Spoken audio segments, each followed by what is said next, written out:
When an avoidant stops talking, they're not calm. They're calculating their next move. At first, the avoidant appears completely unfazed by the silence, as if nothing has shifted, nothing has been lost, nothing requires their emotional presence. They sit in that quiet with a kind of practiced stillness, detached, rational, almost annoyingly composed. But that exterior is nothing more than a survival mask. Inside, their mind has already shifted into high alert, scanning for danger signals you can't see. Did you pull away because you're hurt? Because you're done? Because you're testing them? The avoidant will never admit this out loud, but silence to them is not peaceful. Silence is a battlefield. It awakens the very attachment wiring they spent years learning to suppress. They're not just sitting there ignoring you, they're monitoring the emotional landscape, waiting to see if you'll reach out, bracing themselves for a blow that may not even be coming. The moment they stop talking isn't a moment of power, it's a moment of fear, dressed up as reasoning.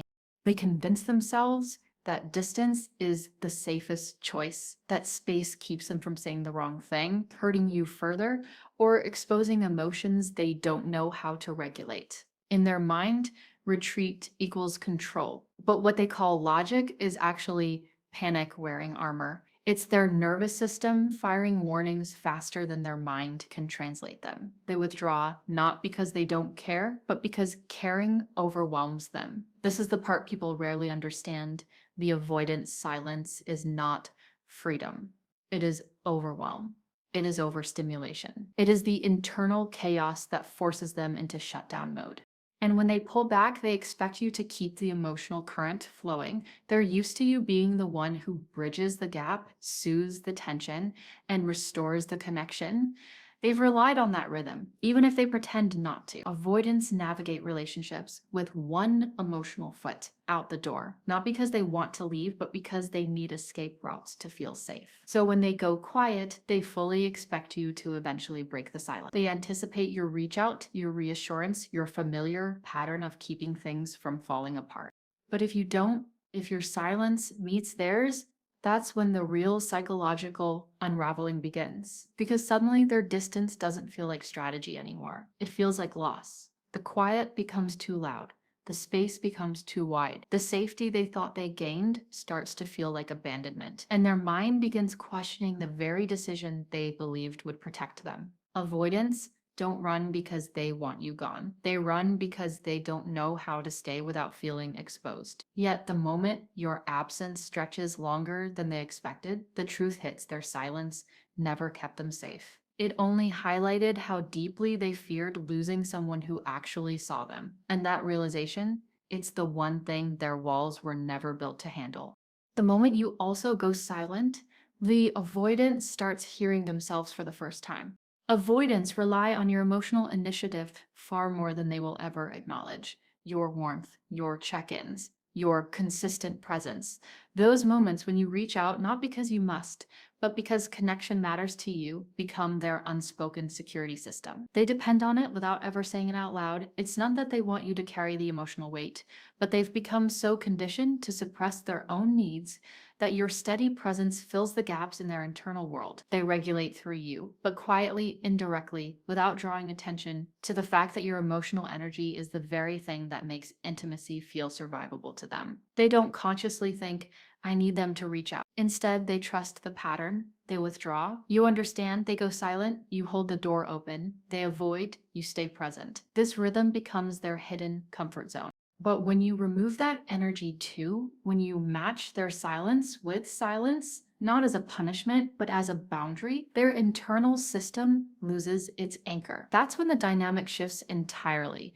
The avoidant notices the quiet far quicker than they'll ever let on. To them, silence isn't just an absence of communication, it's an absence of emotional safety. They're used to being the one who steps back, but they aren't used to you stepping back with them. Suddenly, the silence they chose doesn't feel like a strategic retreat. It feels like unfamiliar territory. And avoidants fear what they cannot predict. Your silence creates a kind of emotional vacuum where their own thoughts and feelings, the ones they've outrun for years, finally start echoing back at them.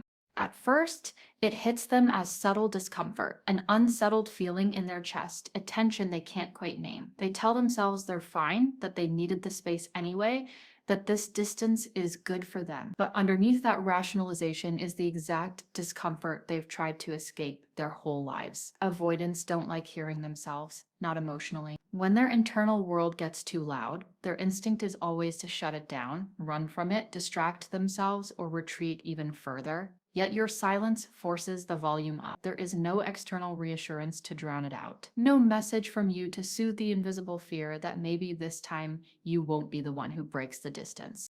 And that's the moment the avoidant begins to feel something they rarely allow themselves to sit with: vulnerability. They become aware of their own patterns, their push-pull, their emotional shutdowns, their need to keep you close without being too close. In the quiet, they can finally hear their own contradictions. They realize that while they feared losing themselves and connection, they also fear losing the person who made connection feel possible in the first place. That duality creates an internal pressure they don't know how to manage. Your silence becomes the mirror they can't turn away from. It reflects back every fear they buried, every attachment wound they've tried to intellectualize instead of heal. It reveals how much they counted on you to soften the edges of their own emotional distance. And it exposes something even deeper: that their avoidance was never about you. It was about their belief that they were too much to handle or not enough to keep. So when the person who routinely reaches for them no longer does, it shakes something at their core. This discomfort isn't punishment, it's awakening. It's the avoidant experiencing the emotional landscape they've spent years escaping. Your silence, whether intentional or necessary, doesn't hurt them the way anger or confrontation would. It unsettles them because it's unfamiliar, because they can't read it, because it disrupts the predictability of their defenses. And in that disruption, something rare happens. They begin to feel the truth beneath their avoidance. They start hearing the loneliness they've masked with logic, the longing they've disguised as independence, the attachment they've hidden under indifference. The silence you offer becomes the first time the avoidant truly hears themselves. And for the first time, they realize that the distance they chose doesn't feel like safety anymore. It feels like something slipping away. Two silences don't cancel each other out. They amplify what both of you were avoiding. When both people go, no contact, the entire dynamic flips upside down. The familiar pattern, one person withdrawing while the other bridges the gap, suddenly collapses. There's nowhere to run, nowhere to chase, and nowhere to hide from the emotional truths that used to stay buried under communication, conflict, or the comfort of routine. Two silences create a kind of emotional vacuum. It doesn't feel like peace. It feels like all the unresolved wounds finally having room to echo. The avoidant who once used silence as a shield now finds themselves trapped inside the very distance they thought would keep them safe. Without your emotional presence filtering their thoughts, soothing their fears, or grounding their nervous system, they're left alone with the feelings they've been trying to outrun for years. Silence becomes a mirror, and avoidants don't do well with mirrors. For the first time, they can't escape the reality of their own patterns. The quiet forces them to confront the emotional weight they've avoided: the fear of intimacy, the fear of loss, the fear of not being enough, the fear of being too much. They can't distract themselves with the belief that you'll always be the one to reinitiate, repair, or resolve. Your silence removes that safety net. It places them face to face with the consequences of pulling away. When they don't hear from you, the distance they created stops feeling like a sanctuary and starts feeling like abandonment. And while they will never admit it, the fear they feel isn't about losing control, it's about losing connection. Meanwhile, you're left realizing something just as powerful: you don't have to overfunction anymore. Your silence isn't punishment, it's clarity. It's the moment you understand that chasing someone who is emotionally overwhelmed doesn't bring them closer. It only exhausts you. When both of you are quiet, you see your own patterns too. You see how much effort you used to put into keeping the relationship stable. Even when they pulled away, you see how much emotional responsibility you were carrying on your own. You notice how deeply you were tuned into their needs, anxieties, and triggers while ignoring your own. No contact reveals the imbalance that connection had been covering. And this time, instead of rushing to repair what broke, you're allowing silence to speak for you. Both of you, in different ways, are finally facing the truth. Distance reveals what connection kept covered. When communication stops, the emotional reality becomes impossible to avoid. The avoidant realizes that silence doesn't protect them from vulnerability, it exposes it. They feel the loss, the uncertainty, the ache they refuse to acknowledge.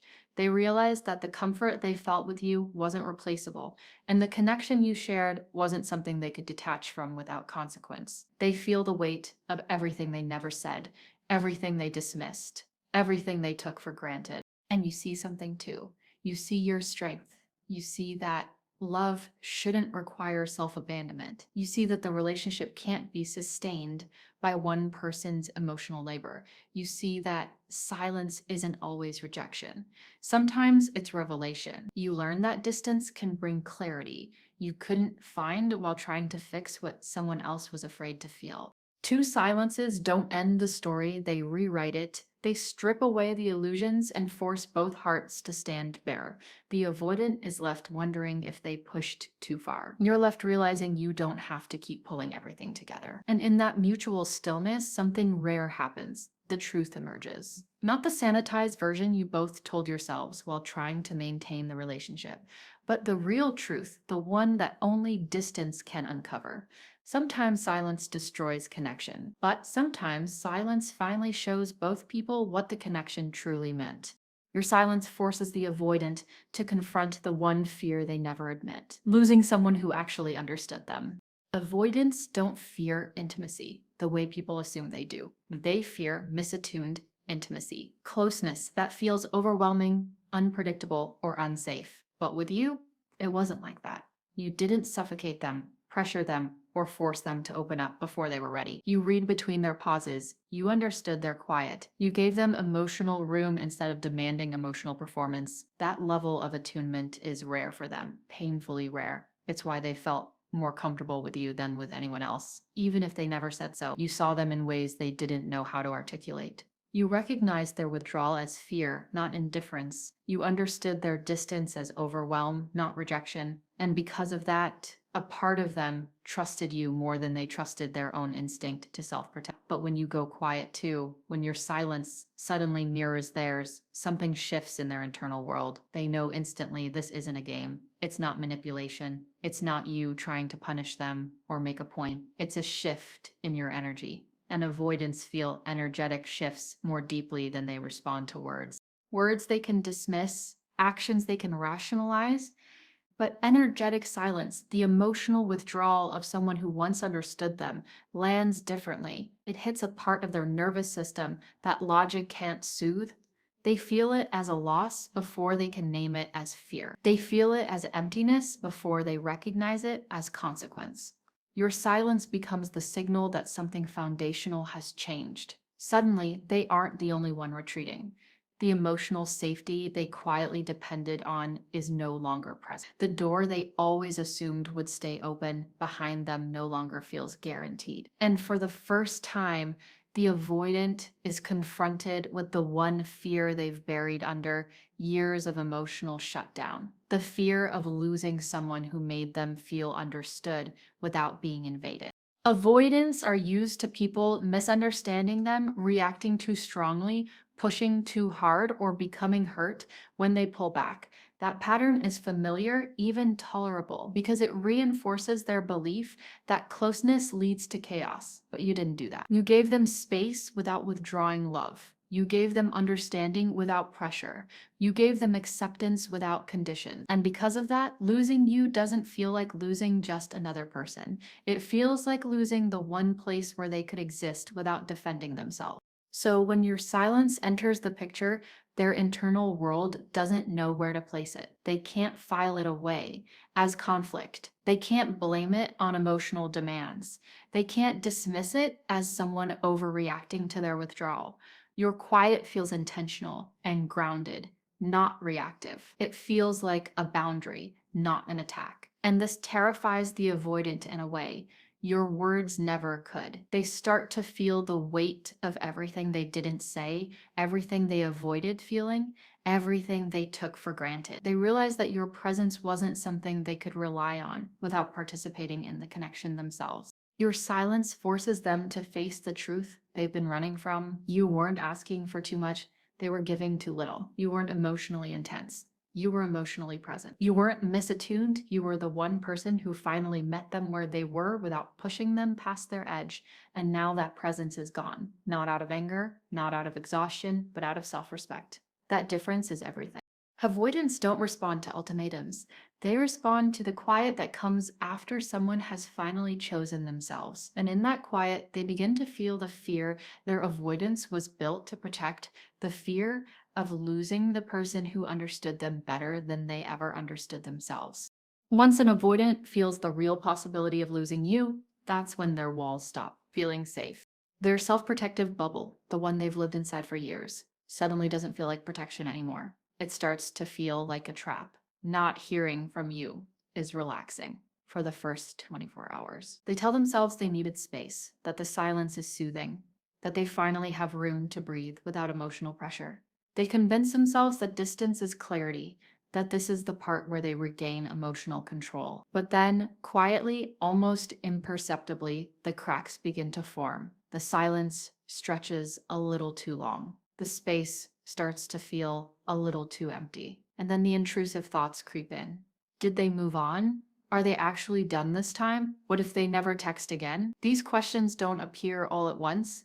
They slip in sideways, disguised as logic, then grow louder when there's nothing from you to silence them. For the first time, the distance they chose no longer feels like something they're in control of. It feels like something that might not end. It feels like something they can't reverse with a simple reach out. Avoidants have always used space as their safety mechanism, the emotional equivalent of holding the world at arm's length. But your silence forces them to realize something they never had to face before. Distance works only when the other person is still emotionally invested enough to close the gap. And now, for the first time, they can't tell if you are. That uncertainty hits them harder than emotional closeness ever did. They don't panic the way an anxious person does. Their panic is quieter, internal, a slow tightening in the chest they try to rationalize away. But deep down, they know exactly what's happening. The silence that once protected them is now threatening to cost them the one connection that felt real. This is where their inner conflict begins. Their mind tells them you needed space. Their fear counters with, what if they're gone? Their logic says you'll reach out eventually. Their heart whispers, what if it's too late? Avoidants don't fear closeness. They fear needing someone they might lose.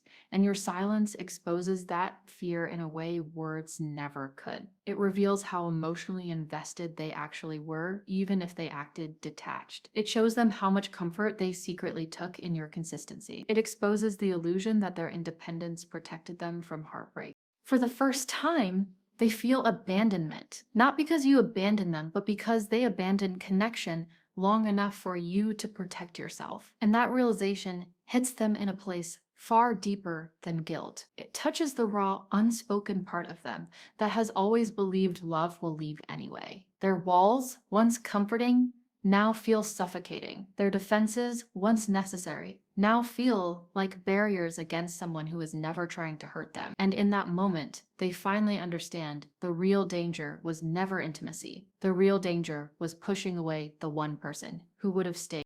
Your silence becomes the mirror they can't escape. When you stop over-explaining, over-giving, and over-soothing, the avoidant is finally forced to sit with the exact patterns you used to protect them from. You used to cushion their detachment with understanding. You softened their emotional shutdowns with patience. You made excuses in your mind for their distance because you could feel the fear underneath it. But once you go quiet, once you choose stillness instead of pursuit, there is nothing left between them and their own behavior. Your silence becomes a mirror they can't look away from. It reflects back the ways they ran when emotions grew too real. It forces them to see the dismissing tone they used to hide their vulnerability. It shows them their emotional inconsistencies. The push and pull, the closeness followed by withdrawal, the affection followed by avoidance. You're no longer translating their confusion into compassion, no longer smoothing over their lack of communication with empathy, no longer stabilizing the connection by carrying both sides of the emotional weight. And without your efforts, The contrast becomes undeniable. This is the moment the avoidant begins to understand something they never allowed themselves to fully see. You weren't the problem, you were the stability. You were the emotional anchor they depended on without admitting it. You were the consistent presence in a world where they've always expected abandonment. You were the soft landing they pushed away, not because they didn't want it, but because they didn't know how to receive it. Your silence strips away the illusion that their distance was harmless. It exposes the emotional consequences they avoided confronting. Suddenly, the relationship isn't buffered by your reassurance. It's raw, it's quiet, it's honest. And honesty is the very thing avoidants struggle with. Not because they're deceptive, but because truth often means facing wounds they've spent years burying. In the absence of your emotional labor, they begin to feel the instability they created. They notice the tension they used to pretend wasn't there. They feel the emptiness they once dismissed as needing space. And for the first time, they truly understand the emotional cost of their own patterns. They see with painful clarity how hard you tried to meet them where they were. They see the patience you offered when they shut down, the understanding you brought when they were overwhelmed, the warmth you kept giving even when they couldn't give anything back. Your silence reveals what your love had been protecting them from themselves. And with that realization comes something avoidants rarely feel: accountability. Not the forced kind, not guilt manipulated by someone else, but a natural internal acknowledgement that they played a role in creating the very distance they're now afraid of. They recognize that your calmness wasn't indifference, it was emotional maturity. Your presence wasn't clinginess, it was commitment. Your efforts weren't excessive, they were deeply needed. Your silence becomes a turning point. It transforms from absence into truth. And in that truth, the avoidance sees, maybe for the first time, that losing you wouldn't mean losing drama or conflict. It would mean losing the one person who made their emotional world feel understandable, manageable, and safe. Your silence becomes the mirror they can't escape.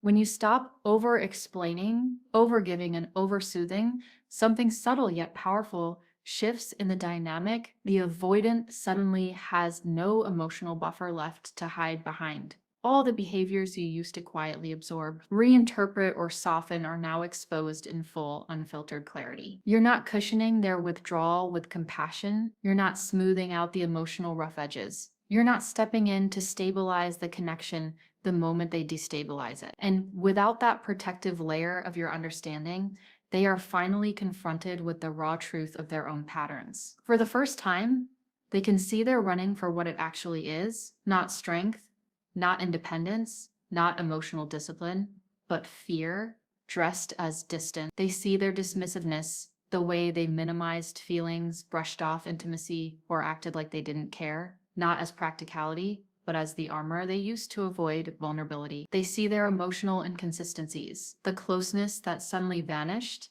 the affection that turned into icy silence, the mixed signals they silently expected you to decode, not as complexity, but as confusion they caused.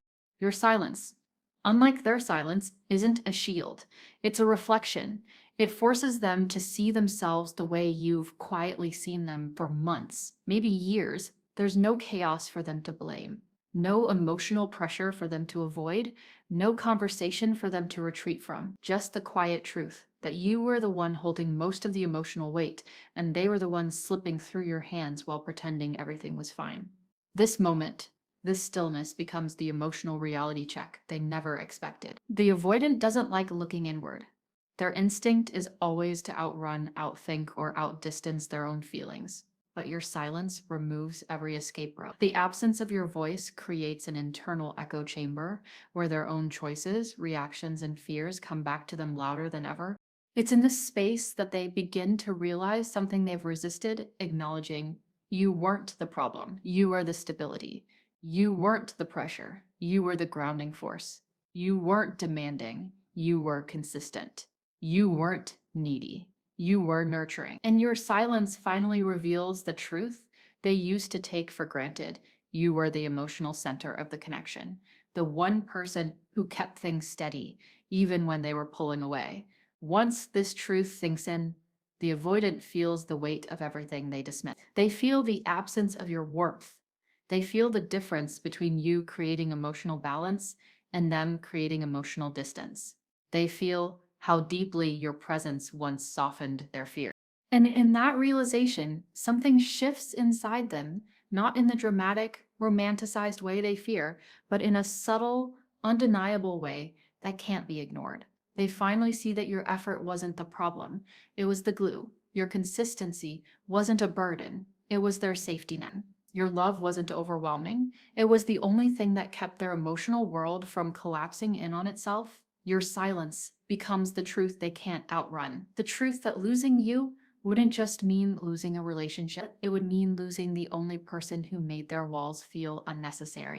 Silence is not neutral. It exposes what words once covered and it reveals what attachment patterns tried to outrun. When both of you step back, when both of you stop filling the gaps with reassurance, chasing, or explanations, the avoidant is pushed into the one space they've spent their entire life avoiding: responsibility for their own emotional patterns. Avoidants don't retreat because they don't care. They retreat because caring demands vulnerability, and vulnerability threatens the one psychological rule they've lived by since childhood. Don't need too much. Don't want too deeply. Don't depend on anyone. But silence fractures that illusion because suddenly there is no partner absorbing the tension, no empath smoothing the emotional wrinkles, no one cushioning the impact of their avoidant reflexes. And that's where the shift begins. For the first time, the avoidant feels the weight of the space they created, not just the physical space, but the emotional vacuum their distance carved into the connection. At first, it feels safe, predictable, familiar. But as the days pass, silence transforms from a protective barrier into a mirror, showing them the patterns they've repeated in every meaningful relationship. This is where their inner conflict begins. Part of them feels pulled back toward what felt warm, intuitive, and stable with you, even if they couldn't fully express it. The other part wants to retreat, to default to the old programming that says, if I don't move, I can't get hurt. But silence, the same silence they once relied on to stay safe, no longer feels neutral. It feels like a crossroads. Because when you stop carrying the emotional labor, when you stop making the connection feel effortless, when you stop being the anchor that steadied both of you, they are left alone with the truth of their own patterns. This is where avoidants often realize something they never saw before. Their walls didn't just protect them, they isolated them. Their distance didn't give them clarity, it created loneliness. Their silence didn't give them control, it cost them the person who made them feel the most seen. And this realization leads them to the moment avoidants fear the most: choice. Not the reactive, fear-based choices they made before, but a conscious choice. Do they grow? Do they face the emotional responsibility they've avoided their entire life? Do they risk vulnerability for the sake of genuine connection? Do they break the cycle? Or do they repeat? Do they slip back into silence, distance, and defensiveness because it feels familiar? Do they choose the safety of walls over the discomfort of growth? Do they allow the old patterns to win again? Silence doesn't push them away. Silence exposes whether they're willing to evolve. Because eventually, sooner or later, an avoidant reaches the breaking point where the pain of staying the same outweighs the fear of changing. And when that moment hits, they're left with only two paths: grow or repeat.